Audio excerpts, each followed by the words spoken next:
Hey guys, this is Lance and Matt, and you're listening to Project Offbeat, a podcast that helps you explore careers outside your usual corporate setup. Learn from the perspectives of historians, gamers, teachers, and the like, and apply it to your workplace and life. So, Lance, how are you? Yeah. Nagbabalik tayo for season 3. I can't wait to share you guys the guests that we have in store this season. We have a lot of new things for you this coming season. So yun, I really missed podcasting. I really missed getting to meet new people through these shoots. No, so sana ituloy lang natin to, Matt. Hopefully all the way till August. Yeah. Actually, during the break, I was actually part of some podcasts, chill talks, and asking for a friend, just to get the word out for this season. And I'm really excited for this, this exciting lineup of guests that we have, which have some athletes, which have some TikTokers actually. So look forward to that, no, our listeners. But for today's episode, let's get this started. No, we're featuring an off-beaten career that looks into what makes us human. So many things in culture and society that affects us, we sometimes don't notice, no, or take for granted, ba?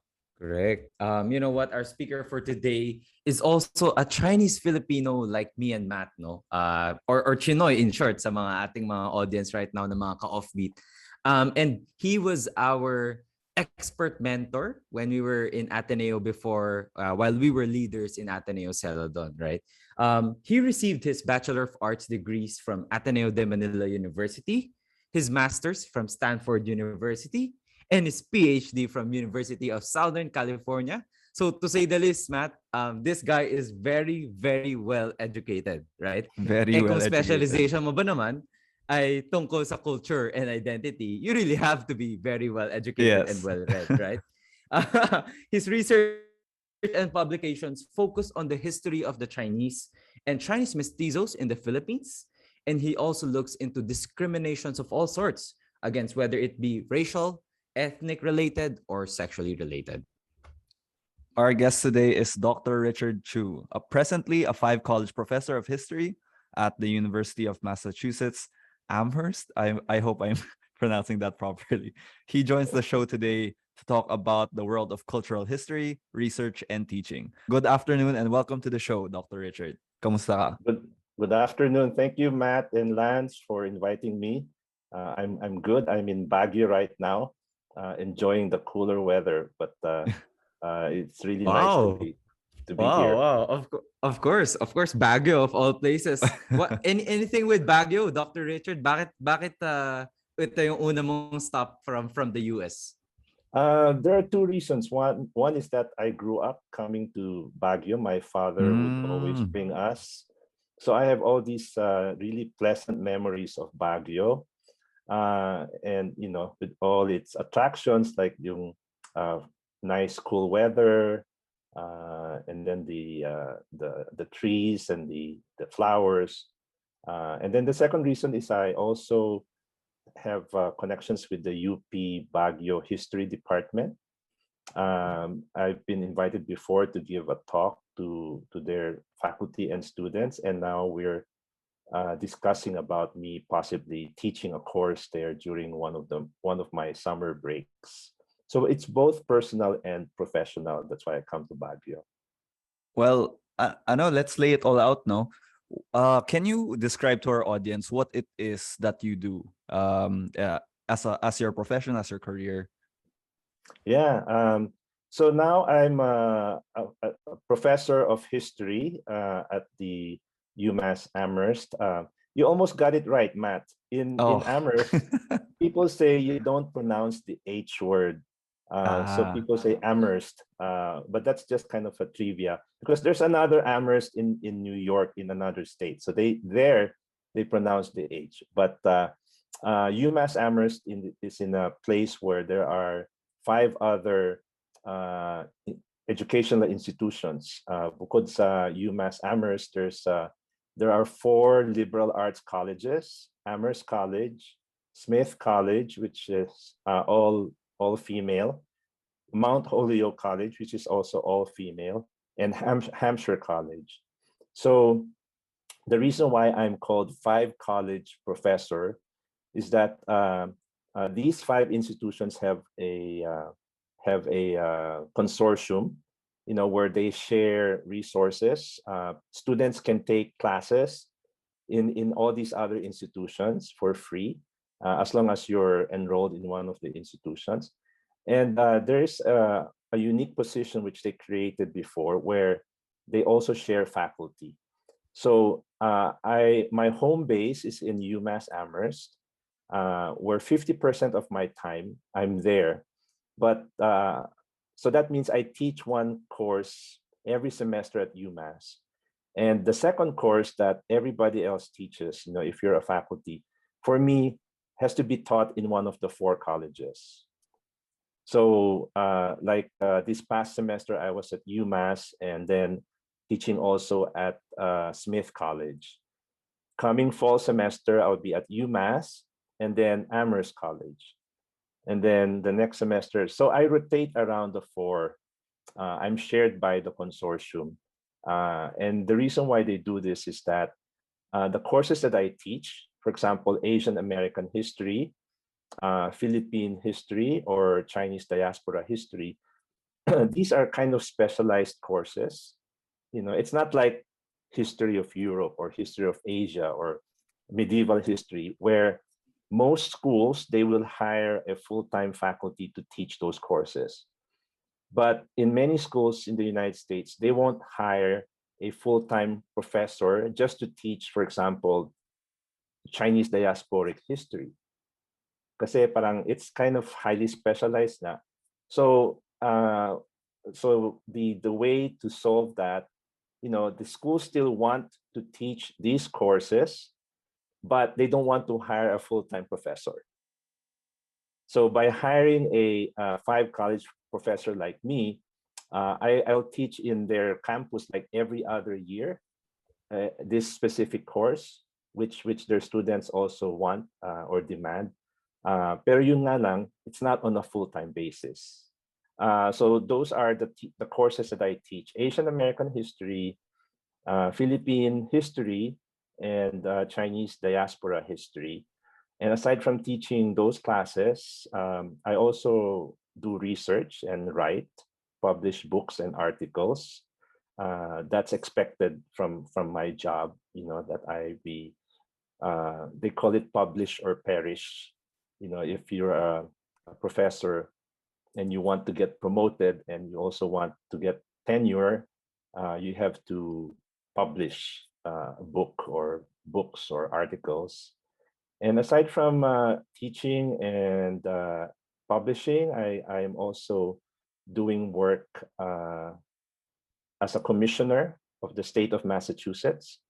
The state of Massachusetts has a commission on Asian Americans and Pacific Islanders. So this commission is an appointive body. There are 21 of us from all over the state of Massachusetts. We're doctors, educators, we're students, who all are concerned about Asian Pacific or Asian American and Pacific Islander issues. So we're trying to advocate for Asian Americans and Pacific Islanders within the state by encouraging the legislature to create laws that will benefit the Asian Americans and Pacific Islanders within the state. So I have kind of two hats. One I'm wearing as an educator, and another one as commissioner in the state of Massachusetts. Richard, earlier you mentioned that you are more of specialization on these Asian American Chinese culture, right?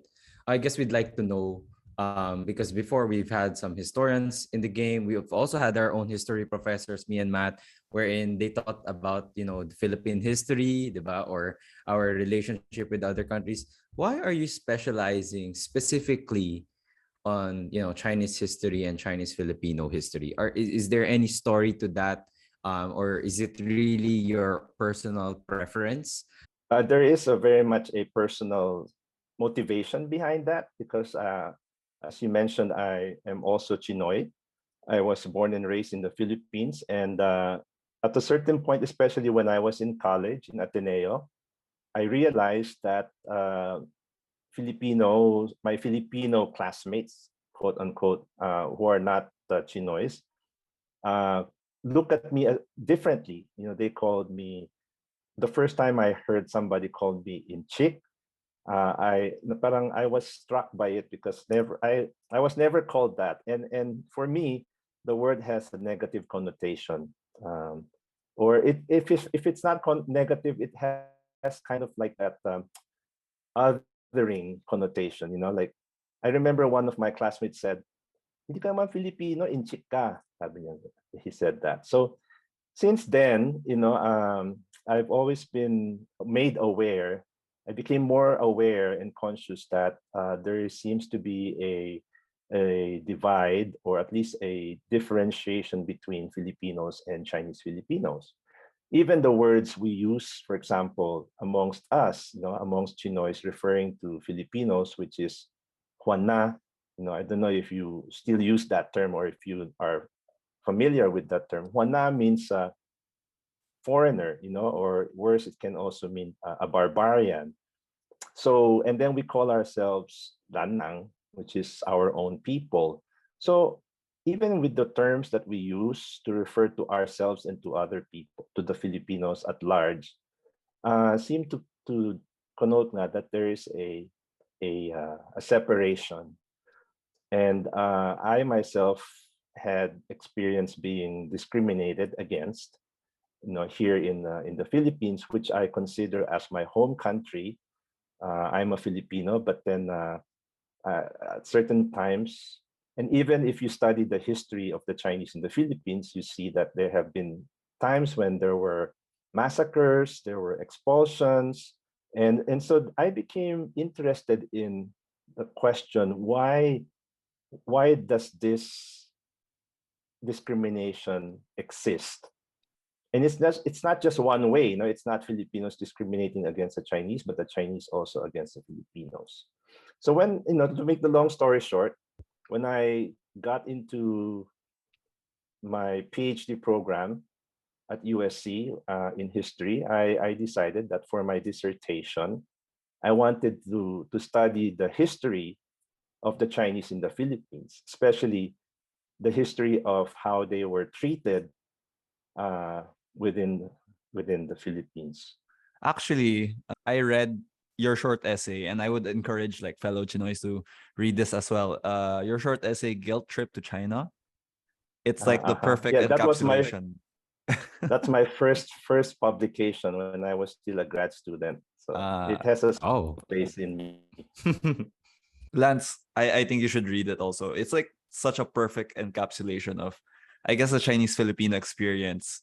Na-feel ko talaga yung struggle, of understanding your own culture and identity, and the guilt. It's so multifaceted and so fundamental to me. And it's actually it's kind of like mind-boggling that this is something that, Dr. Richard experienced, then further generations down the line will also experience as well. So it's kind of interesting. But I guess what I want to ask is, how is your work, I guess, different from other historians?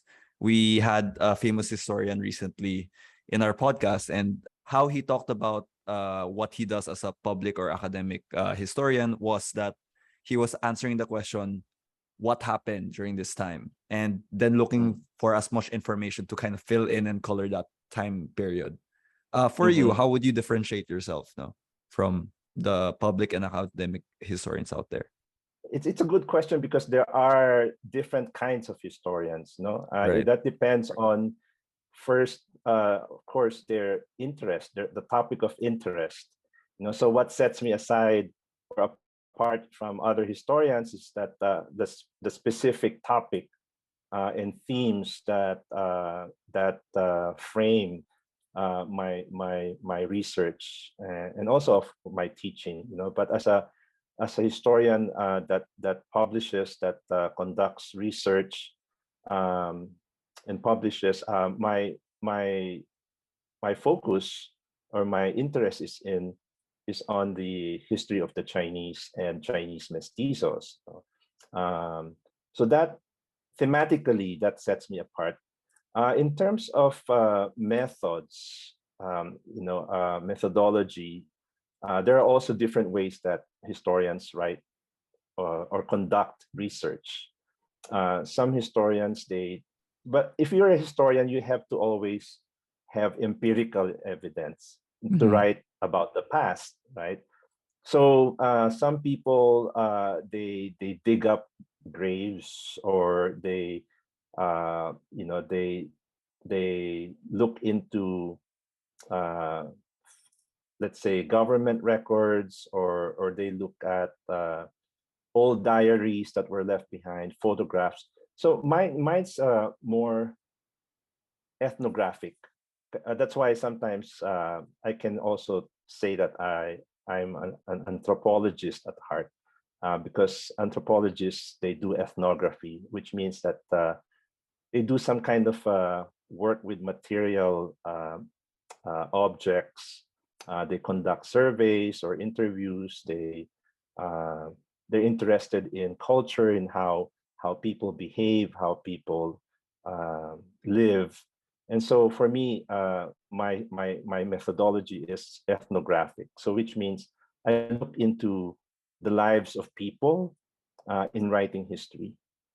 And sometimes it's also called micro history, because instead of studying history in the larger macro historical perspective, where you talk about events, you talk about World Mhm. War One, World War Two, and then EDSA revolution. Those are macro historical events. But for me, I'm more interested in investigating how people lived.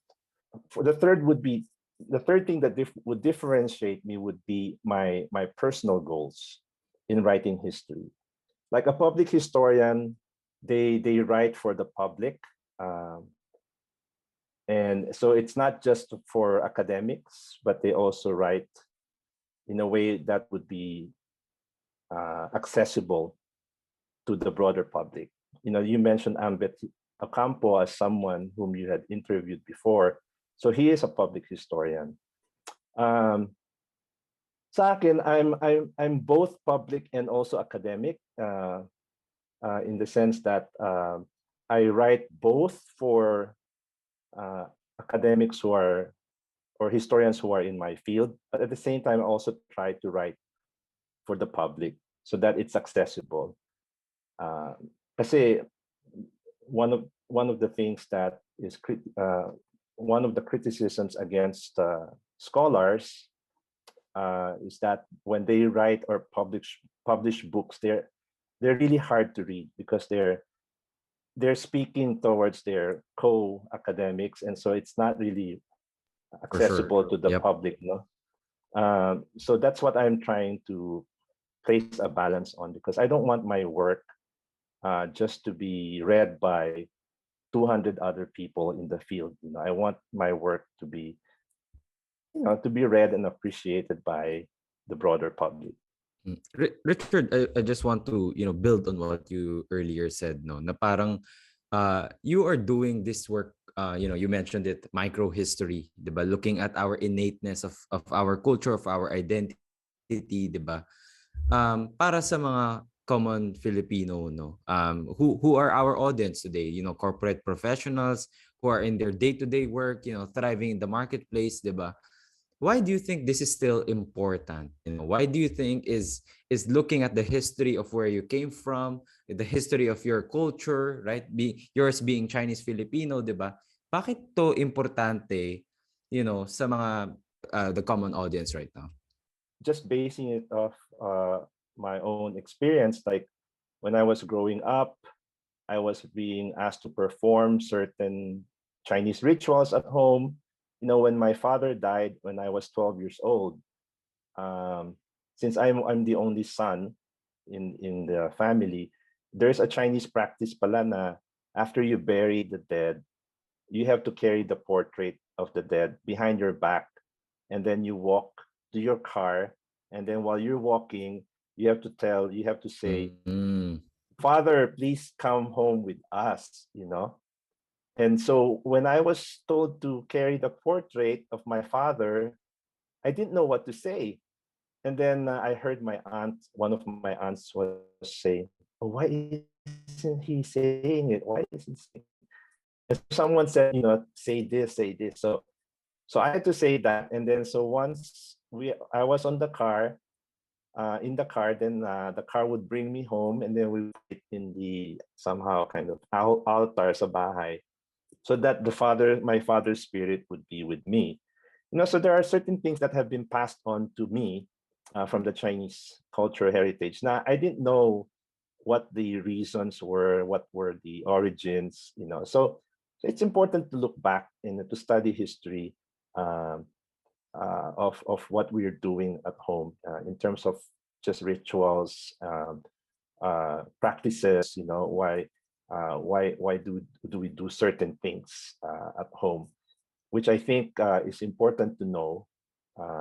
But other than that, things like like I mentioned, why is there discrimination between Filipinos and Chinese Filipinos? Why do my parents, or why did my parents, both of them, have passed? No? Why did they and their generation look at Filipinos in a certain way, where they said, oh, mga Filipinos, mga tamad yan, mga, don't be like them. Mga gastador yan, they like, they're spendthrifts, they like to spend money. Unlike us, the Chinese, we are hardworking, we are thrifty, and so these kinds of views have historical origins. These. So I think it's important for us for at least for me to find out why have we learned to view each other this way. And by understanding what happened in the past, I think then we can understand the present. Because otherwise, when we don't question the present by looking to the past, we would think that everything we know currently is natural, is correct, that this has always been the practice, and therefore don't question it. But if you look back into history and say, and you can point out and see that things have not always been the way they are right now, then you have the kind of, you're empowered to change your own perspective. You could say to yourself, oh, I don't have to follow these beliefs, because these are only created in the past for certain purposes, some of which may be good, but some of them may also be oppressive. I guess in that line of work, you're led to, and especially since it's so personal to you, you're led to kind of like question a lot of things about your culture, or how you were brought up, or how society views you, etc. What do you think is the most challenging part of that work? What has been the most challenging moment for you? Yeah, just kind of like to summarize what I said earlier on. So I think in both within my personal familial context and also within the societal context, I felt that there are things that I questioned, or I was questioning, and therefore I wanted to look into their historical origins. Why do we do or say or think certain ways? And so when I wanted to look into those historical origins as a historian, of course, the first obstacle was even convincing my own family that I can make a living out of being an educator, a professor. And since I'm the only son also, and my father left behind a business, normally the business, or at least the male child, is expected to take over Mm-mm. the family business, no? But my father died when I was 12, so my mother took over the business. So when I went to college, I wanted to take a course in in liberal arts. I didn't want to take a course in management or business, kasi I already know that. When I was still in high school, I helped out in the family business. All of my 6 sisters also had to go through that, helping my mother or my father when he was alive. So I know what it means what it meant to be a business person. And I didn't want to take over my father's business. So that was the first challenge: how to get the support of my mother, to fund my schooling, not being a not taking a business oriented course.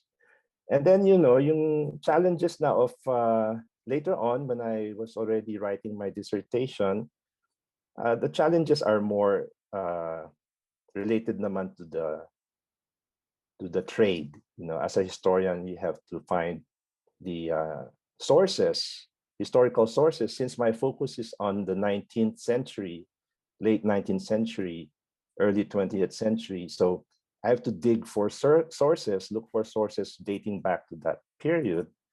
And then another challenge was to be able to read the Spanish sources, because late 19th century sources are in Spanish. So yung mga yun, it's more likely having the skills and being able to find your sources to write the history. Otherwise, you cannot just invent something out of the air, no? Richard, sobrang nakaka-relate kami, no? Because me and Matt actually created this podcast because yun nga, parang napansin namin, we were taking the route that was safe and what that was plotted for us. 'Di ba, kapag nag-management ka, you are guaranteed a job in the workplace, 'di ba? And then you make money, and then you save enough, and then you live the good life, right? Mhm. And I salute you, for really taking that path towards what you truly wanted to do, which is this liberal arts, this cultural, identity, research, no. I guess I just want to ask, for our audience listening in, diba, you talked about the challenges, diba, how it was so hard to convince your parents, diba, or even your circles to do this. Can you also run us through the opportunities naman, no, that this presented to you, diba? In going forward with this path that you truly saw yourself being in. Were you happy with your decision in retrospect now that you're looking back at your life? Talk us through it. Okay. Wow, it's a question that I have never really been asked to think about, kasi when I think about my career path, you mentioned the word off the beaten path, that I have always since college parang decided that I will march to the beat of my own drums, and it wasn't easy, like you said, being Chinese, and being the only son. There were expectations, and so as you well know, so I'm now a professor. It wasn't an easy path to take.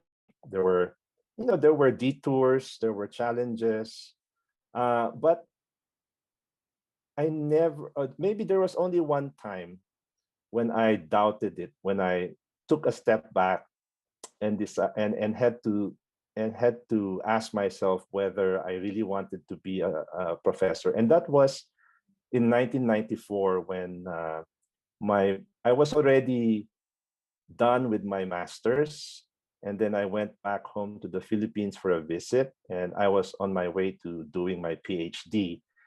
And then my mother was saying that she wanted to close down the business, because nobody else was going to take after her.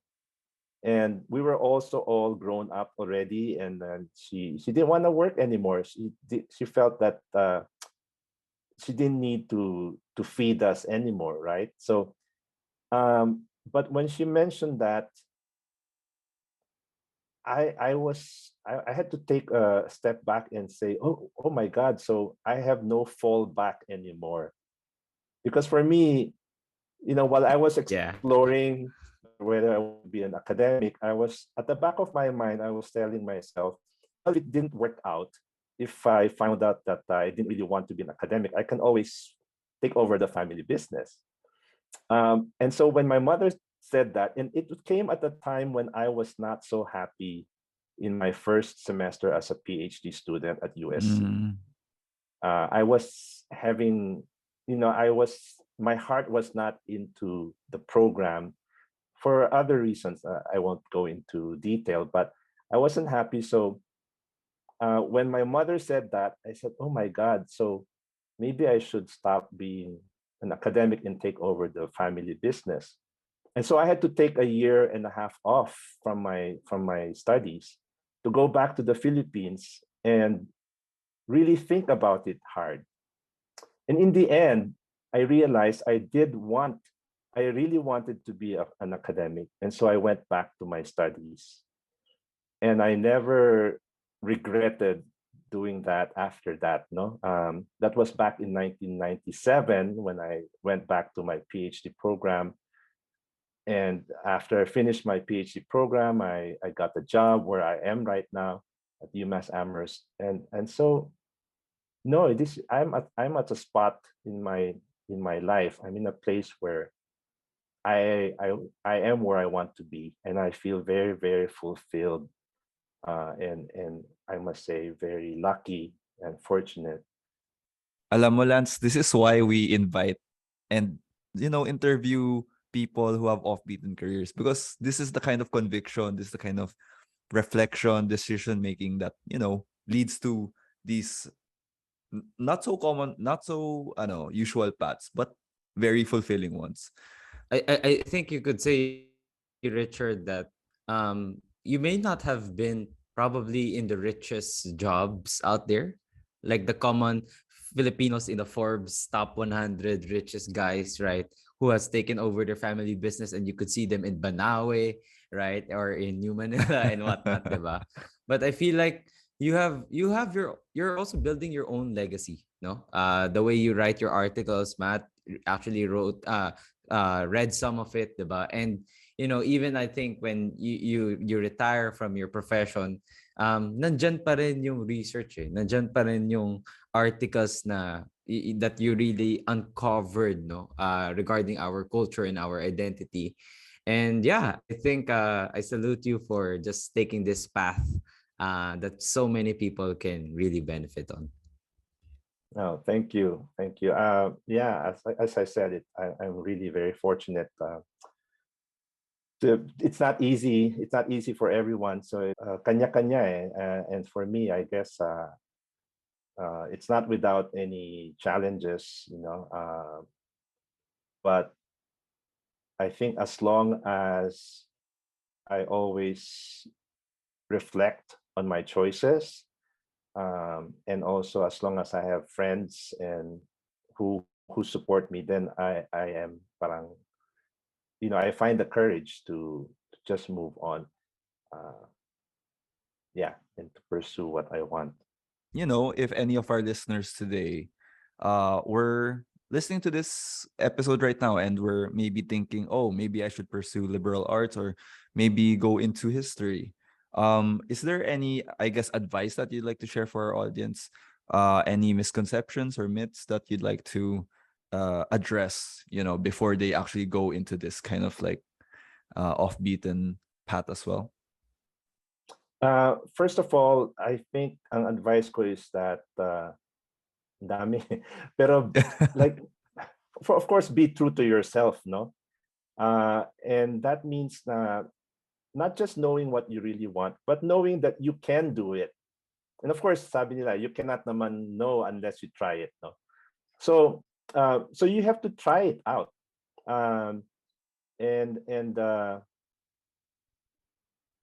be sure that you also have the support, both economic, financial, and moral support, uh, whether it's from your own family or whether it's from the schools that you applied to. I was lucky because even at Stanford and at USC, I was able to get fellowships, no, or teaching assistantships, so that hindi siya mabigat sa nanay ko, no? Or let's say worst case scenario, my mother didn't want to support me. At least I still could pursue. So you have to know kung kaya mo, and you have to try it, and then just be honest. Kung hindi talaga, then there's nothing wrong. But don't give up immediately without trying. In terms of specifically naman dun sa pagiging cultural historian, no? Or pagiging, being that specialized into one specific culture, how does one get started in that? Meron bang mga tips dyan? Or meron bang dapat mga university na puntahan or books na basahin? If they really see to themselves na ganito rin yung gusto kong gawin na job eh. So ang tips ko doon would be, let's say if you want to go to the US or other countries, first of all, you do a master's degree. Most programs, PhD programs, they would accept students who already have that kind of training. If they're mas bihira yung straight from college to PhD. I'm not saying that there's none, no. But if you want to pursue a career in academia, which means that you have to have a PhD degree, you take a master's degree, and then it's also helpful to take a master's degree because then you allow yourself to take different classes in history. So by doing that, then you're able to get a taste of different topics, and then you read a lot of different works by other historians. And so after you have chosen your topic of interest, then you can pursue a PhD, or if you want to do research, then also based on the readings that you have done while taking classes, you're also able to choose a methodology, a theoretical framework, and then come up with your questions. So it's like a training din yan eh. It's like you have to go through training, which means that you take courses, and then in the PhD program, you have a mentor, you have an advisor who would guide you through your career, especially in terms of writing, doing research and publishing. And usually your mentors are the ones who also share the same interest. So my mentors, USC,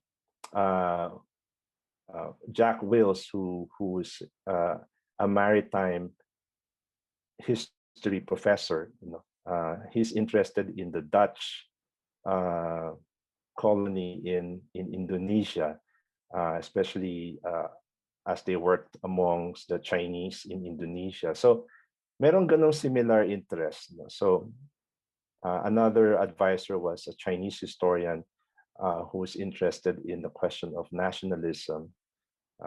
So she introduced me to books that were on nationalism and how I could use that as a framework for my research. Yeah, so ganon. It's not like you're going in cold, no, or you go through a training process to be a historian. So I Okay. guess the advice that I got from Dr. Richard here is be true to yourself, try and don't give up so easily. And number 3 is look for the right people and look for the right mentors to kind of like lead you through this path. No, pretty Yeah. workable next steps for our audience. Dr. Richard, gusto ko lang isingit yung question na to, no? So, here in Project Offbeat, we truly talk to our fellow corporate professionals, maybe in their first or second jobs in the workplace, no? So, kung kunwari, tinatry namin ibenta sa kanila itong episode na to, pakinggan nila, di ba? Richard, how do you think can culture and identity be relevant for people working in the offices in the corporate world, wherein they're always wired to think, make the most profit, diba? Make the most revenue, climb the career ladder, diba? Mm-hmm. In terms of what you're telling them kasi is parang, alam mo, tingnan mo rin yung saan ka nang galing, diba? Tingnan mo rin kung yung identity mo as a person, diba? Mm-hmm. Do you think it will be relevant to them as well as they enter their offices and in their workplace? Yeah, I think if you're someone who's really happy in the corporate world, no, you're not asking whether it's the right career for you or not, then learning about culture and identity is really very important, because again, especially if you're dealing with people, not just numbers or not just computers, but if you're dealing with people, your co-employees, uh, people in the workplace, or customers, you cannot escape the fact that we are human beings that have social identities, whether Mhm. we're Yep. seen as Chinese or Filipinos. You cannot remove that. When you see, we relate to each other based on also what we see in terms of skin color, in terms of uh, yun nga, other physical attributes, and also cultural attributes. Magkasama naman yan eh. So if you want smooth interpersonal relationships, then it's good to know where are the areas that might be potentially areas of conflict or tension, or misunderstanding. So kung alam mo yon, like if let's say if you're a Chinese Filipino working in a company with other Filipinos, and then you hear them calling you inchik, for example, if they start if they have some kind of prejudices, or let's say stereotypes of the Chinese, and you yourself also have maybe your own prejudices or stereotypes of Filipinos, it's good to know what those are, and what brought those about. Because otherwise, then you create you will continue working without really creating a pleasant environment, or really Yeah. productive environment in your workplace. Thanks, Richard. For sure, babaonin namin ni Matt yan in the workplace.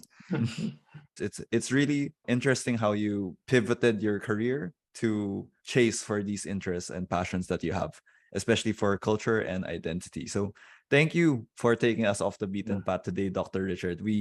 There's a lot that we talked about today. Oh, thank you very much. Again, it's my pleasure um, to share my own experiences, and I hope people, your viewers or listeners, are able to get something out of it. Thank you. I'm sure they will. But if people still want to get in touch with you and like look for your work or read the short essay that I referenced earlier, can you let people know how they can reach you or where they can like access your the work that you've published? Definitely, they should feel free to contact me. My email address, is rtchu at umass.edu. Um, and then if they want to, I have 2 or 3 books out here that are available in the bookstores. Um, like at Fully Booked, you can find copies of two of my two of my books called More Chinoy Than We Admit, and the other one is More Tomboy Bakla Than We Admit. So those are in Fully Booked. Then in National Bookstore, they have the Chinese and Chinese Mestizos of Manila. That's available there. So I guess easier would be to go on Lazada or Shopee ba yun, or some of the online. Yeah. Um, So, Dr. Richard, thank you again for taking us off the beaten path. Thank you to our listeners for listening to the show. If you liked our show, follow us as well on Facebook, IG, and LinkedIn, YouTube as well for our exclusive video content. That's at the Project Offbeat. See you in the next episode. And here's to taking the off beaten path. Thank you, guys. Thank you.